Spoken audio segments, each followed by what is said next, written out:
This afternoon, we'll start with Nancy Henderson, who'll be speaking on the need for safer supply and decriminalization, evidence from current research and practice. Nancy's joining us from Toronto. They are the Safer Supply Program Manager at the 360-degree nurse practitioner-led clinic in Peterborough. Lots of other interests and responsibilities of Nancy are found in your materials, so I welcome you to check those out as well. And now I'm happy to turn the floor over to Nancy.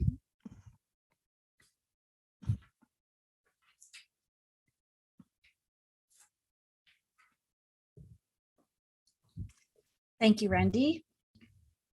I'm just going to get started here. I first need to set a little disclaimer that the views expressed here do not necessarily represent the views of Health Canada.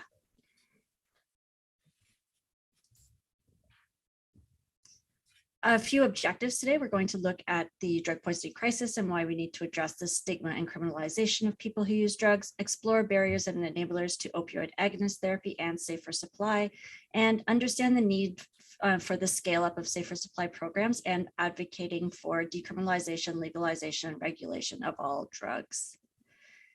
Because I work in a sector that is trying to address social injustices and harms, and before I can talk about harm reduction programs that are meant to counter the war on people who use drugs and the violence of its criminalization, I must first acknowledge that these harms originate from a history of colonialism and through the genocide and exploitation of Indigenous and Black people. From this, the values, institutions, and systems that were formed and continue today, including everything from policing to prisons, education, housing, and healthcare, were all founded on white supremacy, anti-Black racism, and ideologies of superiority. These systems are not flawed, but rather the deaths we see of Indigenous and Black people are inherent to it and will continue if left unchecked and unchanged. All of these systems need to be dismantled and rebuilt by the community, not in consultation with the community. So with this land acknowledgement, I just want to recognize the colonial violence that continues to this day. And I acknowledge the territories I'm speaking to you from and on which I work, live, and play belong to and should remain under the full jurisdiction of the Mississaugas of the Credit, the Anishinaabeg, the Chippewa, the Haudenosaunee, and the Wendat peoples. From January 2016 to September 2021, 26,690 people died from opioid toxicity poisonings in Canada.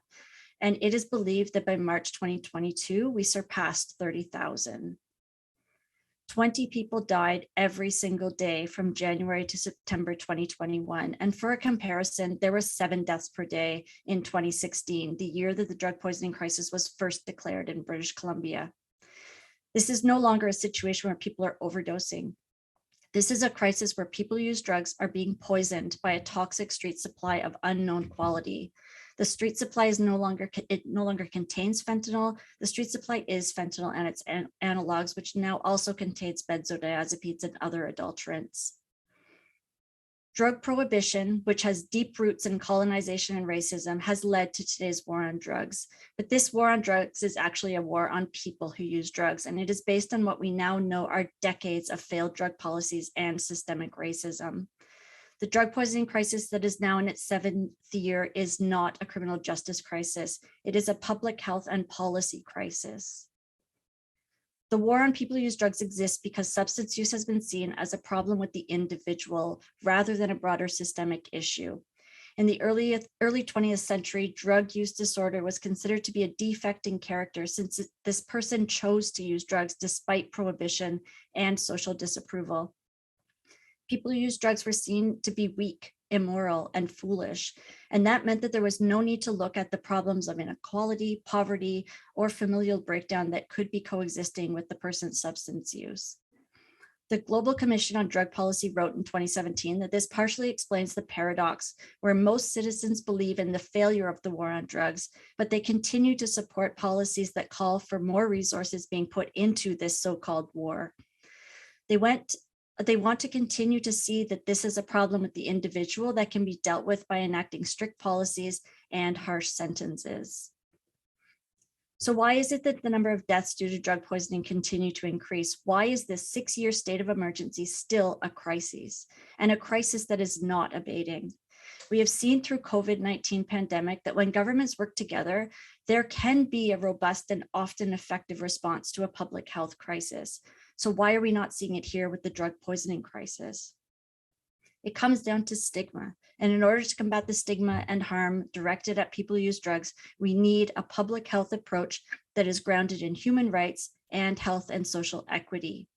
How do we get there? We need to start with the policy changes that take us from the criminalization of certain drugs to the decriminalization of all drugs. And we need it to be a policy change that it goes into effect across the entire land that we call Canada. Under the current state of criminalization, we have been told that abstinence must be our goal. Because of this belief, the gold standard treatment for opioid use disorder is opioid agonist therapy, or OAT, which consists of Suboxone, methadone, and sometimes Cadian. These are long-acting medications that are part of an abstinence-based model. So why not invest more money and time into OAT to curb the rate of deaths? When these medications work, they work really well, but retention rates are low. Client perception of treatment is waning, and many people have been failed by the abstinence-based punitive model. People who use drugs need another option, and this is where harm reduction and safer supply comes in. What sets safer supply apart from OAT is that the participant's goal does not have to be abstinence. It can be whatever they choose it to be. We need a variety of services, but with criminalization, some people who use drugs avoid services that are there to help them, such as consumption and treatment services, OAT treatment services, and even gear distribution.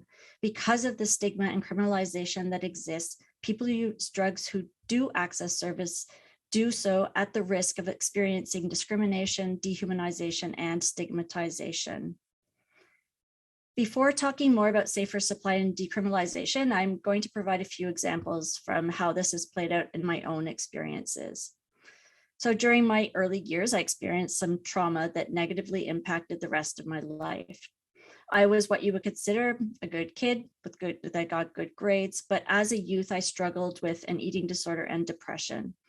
I was in and out of hospital, so I missed a lot of school and then therefore like typical teenage socializing.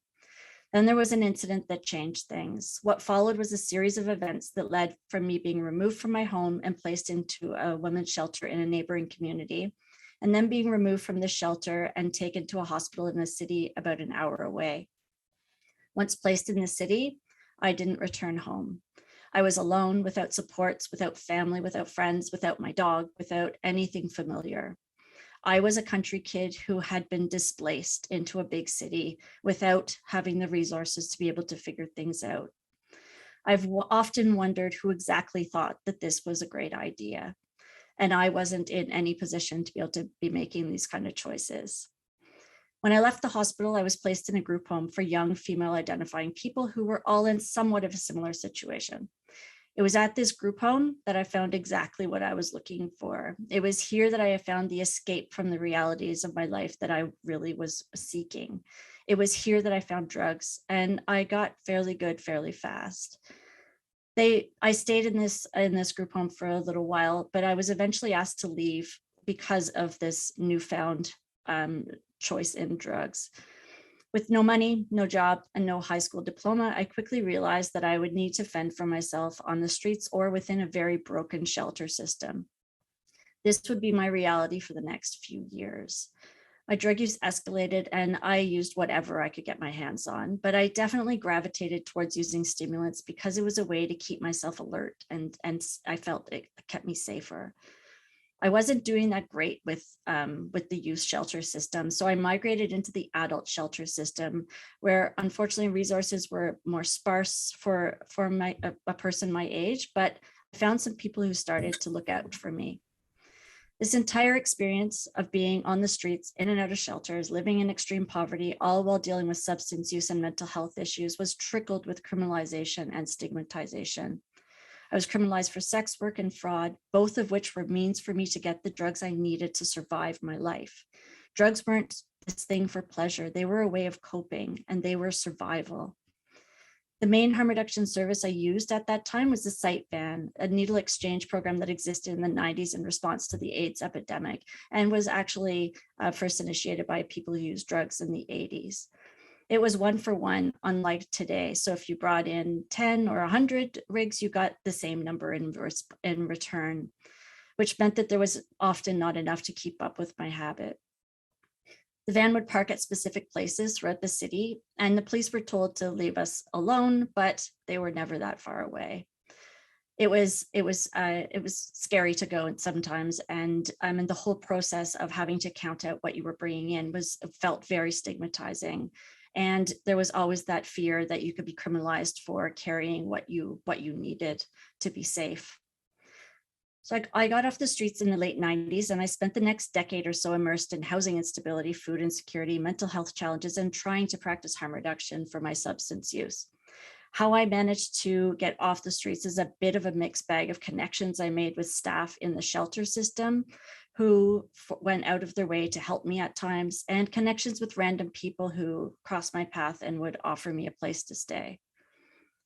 Ultimately, I was one of the lucky people who staff broke rules for, and unfortunately, rules being broken is sometimes the way that you have to do things in order to really help somebody.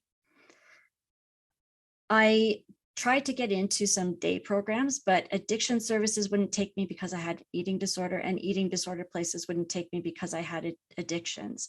Dual diagnosis just wasn't a thing.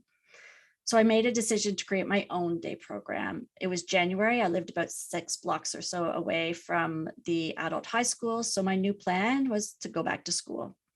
With the help of the staff at the shelter I was staying at, I got enrolled, and it was to begin in a few weeks. I didn't have a lot of time to reconsider, and I was petrified. So I spent the next few weeks immersed in drug use, and with the plan that I would quit on my first day of school. I definitely showed up on that first day. My plan didn't go exactly as I had hoped. But I just put figurative blinders on, and I, like a racehorse, and put my head down and just focused on school. I sat through classes, and I remember one person in particular every morning in biology class would say, "Hi, Nancy, how are you?" To which I'd respond, "Good, you?" And I'd keep on walking, not waiting for the answer. I eventually, I didn't have a long-term plan with this, but I was meeting my short-term goals, and I eventually graduated high school. I want to skip ahead and talk about a period in my story where I fell and hurt my back. I had been working at the time, because of this back injury, I was involved in physical therapy, and I was receiving opioids, trying to control the pain and trying to get myself back to being able to work. My life was already a mess at the time, but this definitely made it worse. And I found myself once again caught up in addictions. But because of the interaction between my meds and that I was taking and the opioids I was getting, everything abruptly stopped because of a serious health concern. In response, I was taken off some meds and went into withdrawal and had a mental health crisis.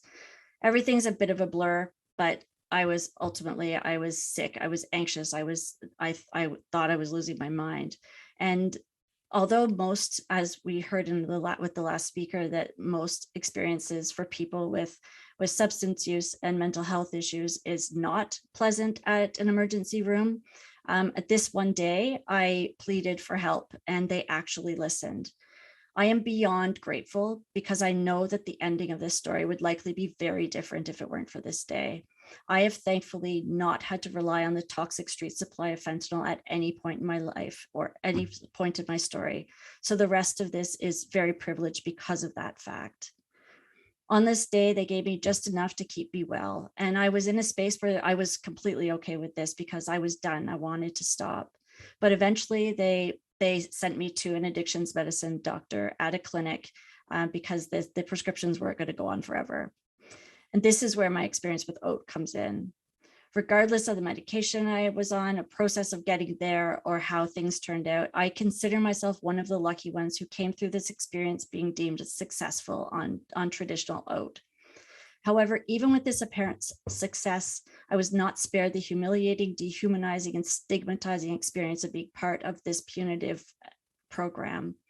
From the moment I walked through the door of the OAT clinic to the moment I walked out of the pharmacy with my prescription, I was labeled and treated like a drug addict who could not be believed nor trusted. The most humiliating part was providing urine samples while being watched on a live video camera that was in the wall next to the toilet. It was a childhood fear of someone peeking in on you when you're in the washroom come true every single visit. And I intended to be truthful about my drug use, so it didn't make sense to me, but the trust just wasn't there. I didn't like the experience, yet I feel grateful and lucky to be deemed a success. In what other situation does success feel like this? And don't get me wrong, my doctor, all of the staff, everyone was very kind and supportive and tried to make the experience as good as possible. But ultimately, the experience was not great because the very design leads to the stigmatization of people who will be caught and penalized for whatever is deemed to be wrong. Even if the doctor doesn't want to do it, they sort of have to. We need oat treatment. We desperately do, but we need change within it. And we need something different for those who have been failed by or who do not want to be part of this traditional system. So life threw me a bunch of curveballs after walking away from substance use. But when I would get to these places, I look back at what worked in the past and I would decide to put my focus into school again. It worked once, so I decided to just keep trying it. The next time this happened, the only program starting at the community college that was close to me was a personal support worker program. So I went for it. I never wanted to be a PSW, but I needed a goal. I was doing well, so the nurses who taught the classes encouraged me to enroll in the Bachelor of Science in Nursing program to become a registered nurse. Again, I didn't have a great desire to be a nurse, but I needed a goal. And although I was filled with a tremendous amount of doubt, I just decided to go for it. 4 years later, I graduated. Through nursing, I found my way to give back to the community that I left behind. I have been working with people who use drugs and people who are unhoused since before I graduated, and I am so grateful that they let me into their lives. I realize every day that I lucked out. I didn't ever have to be entrenched in a crisis that is killing my family and my friends. I didn't ever have to experience the immense grief and loss that is now embedded in the lives of people who use drugs and their families. I didn't ever carry the same type of fear in knowing that this hit could be the last. All of this is not okay. And it is up to all of us to listen to what people who use drugs are saying and to fight for and create change in our communities. All of these experiences and reflections have opened my mind to new opportunities that offer an alternative option to people who use drugs and options that weren't available 10, 20 years ago. And these are things like safer supply and the idea of really getting decriminalization to be a policy change. With decriminalization, all of the experience that I just explained could have been different because as it stands today, drug use is a criminal activity. So anything related to that drug use could potentially be criminalized. With decriminalization, we can break down barriers to people accessing harm reduction, safe supply, and treatment services without people fearing criminal charges, stigma, discrimination, and dehumanization. Once we take away the stigma and the criminalization, we can see it as a health concern with the root causes based in things like trauma, housing insecurity, and poverty. When we take the shame away, we can actually talk about it openly. Drug policy is a public health issue and needs to be removed from the criminal justice system. What needs to be done is basic and core to health practice. The solution is pragmatic. We need to look at what is causing the harm and then look at how do we address that root cause. We need to ensure that people who use drugs feel safe to access the services that are there for them and for them to be able to reach their own individual goals, whatever those goals may be. It's important to remember a few things about decriminalization. First, people who use drugs need to not only be heard, but they need to be central to this process every step of the way because they are the ones subject to the harms associated with criminalization. Second, we need to center the voices of Black and Indigenous people because they are being disproportionately affected by the criminalization of drugs and drug policy.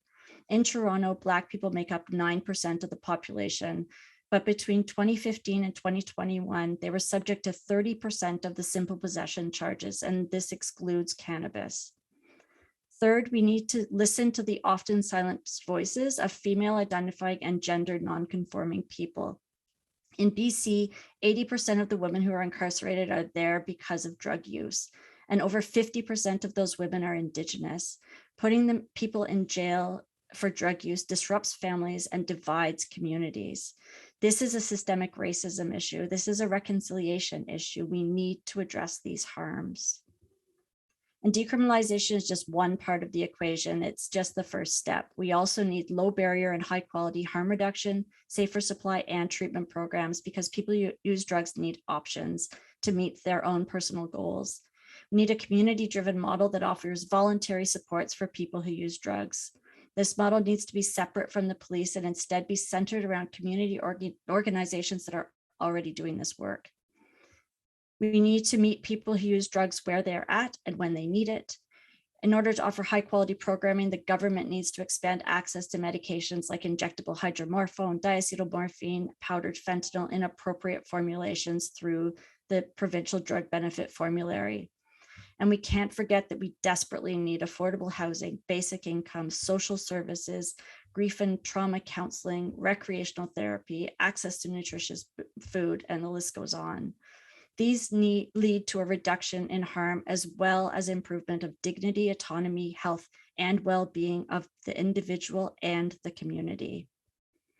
In light of the escalation of opioid-related poisoning deaths across the country, there is a great need for rapid expansion of safer supply programs.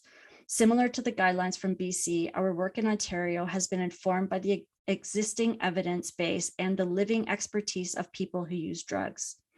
Our work in program development has been done in response to community level advocacy, which made it clear that community-based solutions are needed urgently, that we can't wait for government-led scale up, and we need to act swiftly. The first guiding principles of safer supply is to ensure the program is non-punitive and based in harm reduction. We can't allow them to become completely medicalized or people won't use them. The second is that people who use drugs are experts and central to planning, implementation, and evaluation.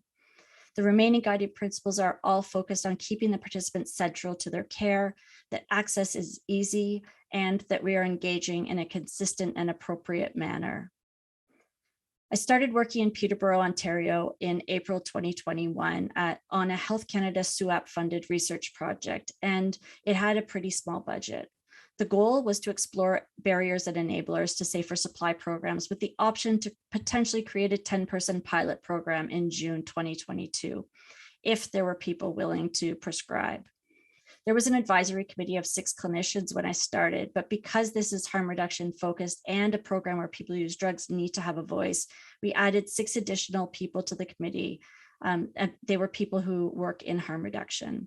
I also created a lived and living experience advisory committee of 7 people to further inform this research. And I hired a person with lived experience of opioid use, someone from this area who had a more relevant experience than I had.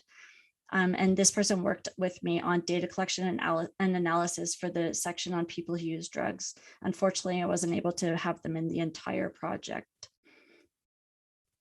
First, I'm going to talk about the focus groups with people who use drugs. 21 of 23 participants said they are currently using street-acquired fentanyl. When looking at how people consume their fentanyl, 7 said they inject and 14 said they're smoking. This points to the need for inhalation boosts at consumption and treatment sites because more and more people are smoking their fentanyl for a variety of reasons. And they are at great risk of drug poisonings all the same, especially when they have nowhere to go to use their dope safely. 23 of 24 participants said they're currently using street-acquired stimulants. This supports the reports of increased polysubstance use and the need to be looking at safer supply for stimulants as well as for opioids. Drug poisonings are also more complex to treat when multiple substances are being used, so we need to be aware of this. 20 of 24 participants said they had drug poisonings in the past 6 months. Of those, 5 had 1, 7 had 2, 5 had 3, and 3 people had 5 or more drug poisoning experiences. Half of the participants said they had done some sort of treatment for their substance use. Of those, 9 had tried opioid agonist therapy, with 2 currently still on the program. 6 people said they had tried OAT 5 or more times. 2 had tried twice and 1 had tried once.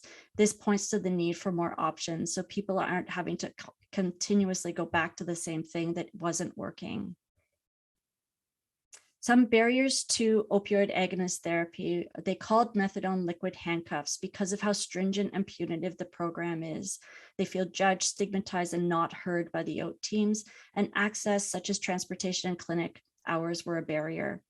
Although they said when it works well, and that it's easy to get on, they would prefer to go to their own doctor or nurse practitioner than go to a methadone clinic.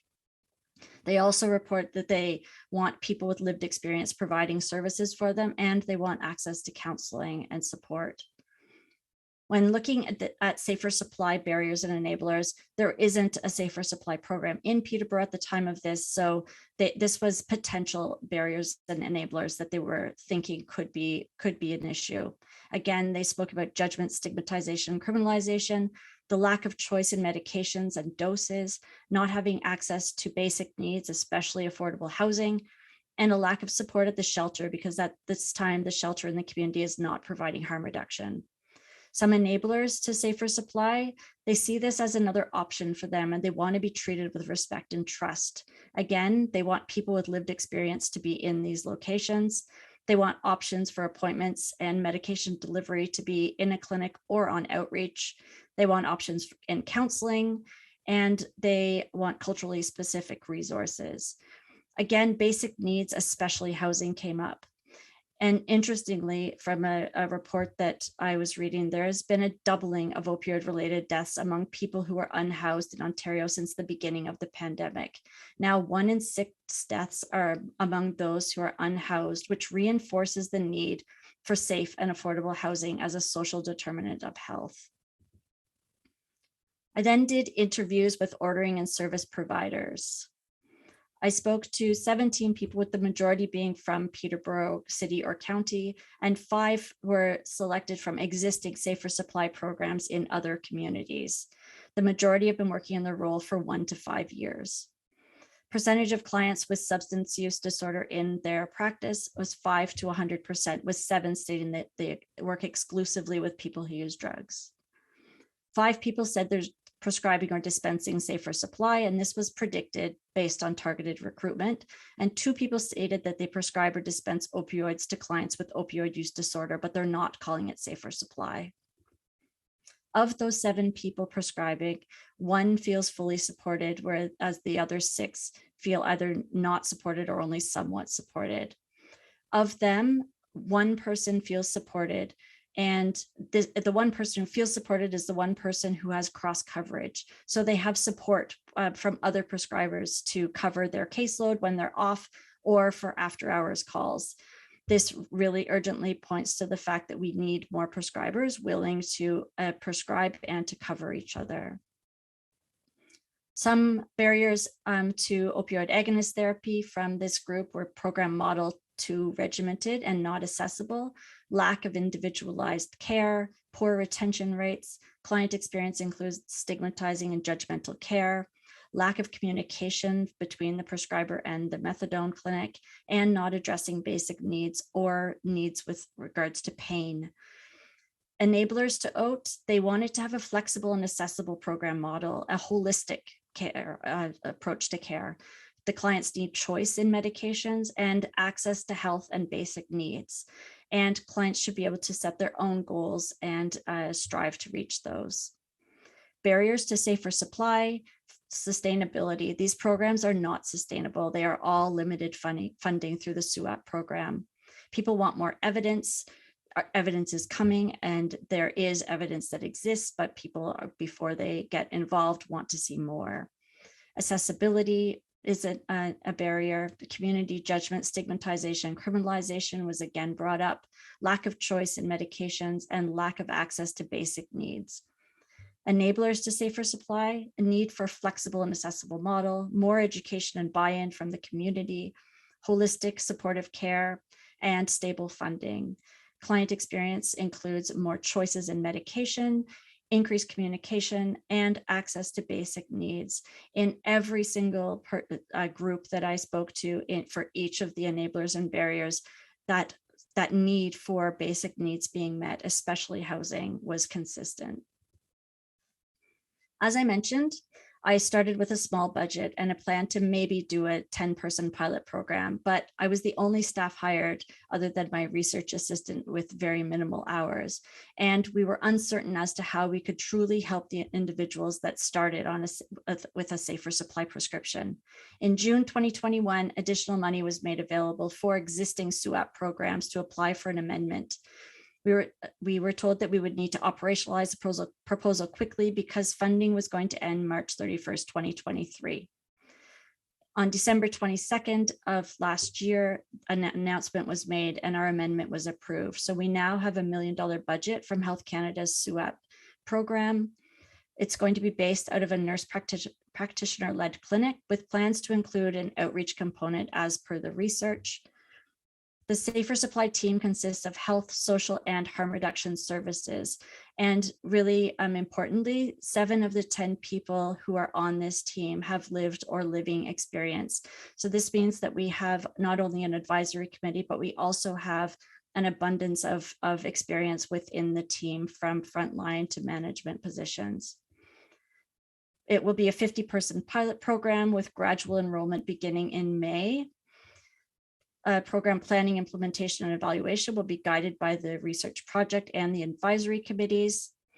We're going to rely on our community partners, especially harm reduction partners. We're going to do public education and awareness presentations and create a local community of practice with the hopes of getting more people involved. And we'll continue robust research and evaluation with participants, staff, and the community. Just a really quick glance at the results that came out of London, Ontario earlier this year. First, clients started in London in their Safer Supply program in January 2016. By April 2020, they were up to 112 clients. They received SUAP funding at that time. And since then, up until September 30th, 2021, they enrolled another 152 clients and lost 16. This is a 94% overall retention rate. This is unheard of in treatment services. And currently they have approximately 250 clients in their program. And of those, they are also receiving not only a prescription, but they are also accessing health and social care. Some of the benefits people experience include reduced drug poisonings, increased health and social service access, reduced emergency room visits and hospitalizations, and reduced contact with the police. Even if unsure about the practice of safer supply, it's hard to argue with the amount of money a program like this can save in things like policing and healthcare and judicial costs. And the reasons people want on the program are similar to why people want OAT or IOT programs. Ultimately, they want to change lifestyle and stay alive. There will always be challenges to a medicalized model of safer supply, especially because of the strict criteria to get on and the highly demanding model that these pilot programs have. People who use drugs have been telling us since it started. And there simply isn't enough funding being offered to be able to fully provide what people need, including that lack of affordable housing in communities. Looking at some of the recommendations that came out of the London program report, the need for more prescribers, provide clear information, so transparency on what is happening. They suggest that you should have a consumption and treatment site close by, which luckily Peterborough was just announced that Peterborough is getting a consumption and treatment site very soon. Education, pharmacy support, and expansion of program and medications. On a system level, the Ontario formulary needs to include high dose injectable options, diacetylmorphine. We need to address stigma and discrimination within healthcare. And we need to continue to work towards improving pain and withdrawal management, especially when people are hospitalized. I also want to acknowledge that while I've been talking about safer supply programs and the urgency to scale them up, I'm also very aware of the fact that just like we cannot criminalize our way out of drug poisoning crisis and related social injustice, we also can't medicalize our way out of it. There is no way that the medical system can keep up with the demand for safer supply. So with this work, we are also responsible for demanding the defunding of policing and prisons and pushing for decriminalization of drugs. Without these two shifts in policy and politics, we will not be able to end the increasing rate of drug poisoning deaths that we're seeing today. Decriminalization and safer supply alone won't stop the number of deaths that are currently occurring. And 20 people dying every day in Canada is simply unacceptable. In order to change the trajectory of deaths, we need decriminalization, legalization, and regulation, similar to what we have with cannabis, but cannabis is not where we want to be either, because policies are making this expungement of criminal records of those who have been criminalized for simple possession cumbersome and very difficult to get. The current supply of street drugs is toxic. It is killing people, and prohibition is to blame. Just like what happened with alcohol when it was prohibited, we keep getting stronger and stronger products so that you get more for less. Opium to black tar heroin, white powdered heroin, fentanyl, carfentanil, and now benzodope. What we are witnessing is a supply-initiated change. Regardless of the preferences of people who use drugs, the changes are likely here to stay as long as drugs aren't legalized and regulated. And it is not only impacting people who use opioids, it's also impacting people who use all drugs. We need a safe supply of drugs so that people don't die. We need to regulate this market so that the drug supply is no longer under the authority of criminal organizations. And we need this safe supply of drugs to be available for people without a prescription. The role of drug choice and distribution needs to be put back into the hands of the people who use them. Thank you. Nancy, thank you so much. The chat room is full. I've never seen so many emojis of clapping hands. And praise to you and thanks to you for not only sharing your story, but putting together a very comprehensive, qualitative and quantitative approach to the subject area. And you've almost taken us up to the time for the next speaker. So all in all, full marks. Full are you that circumstances will change soon? I know we've talked about a sense of urgency here, and I made notes and acknowledged that progress to date has occurred. But what gives you hope as you look ahead?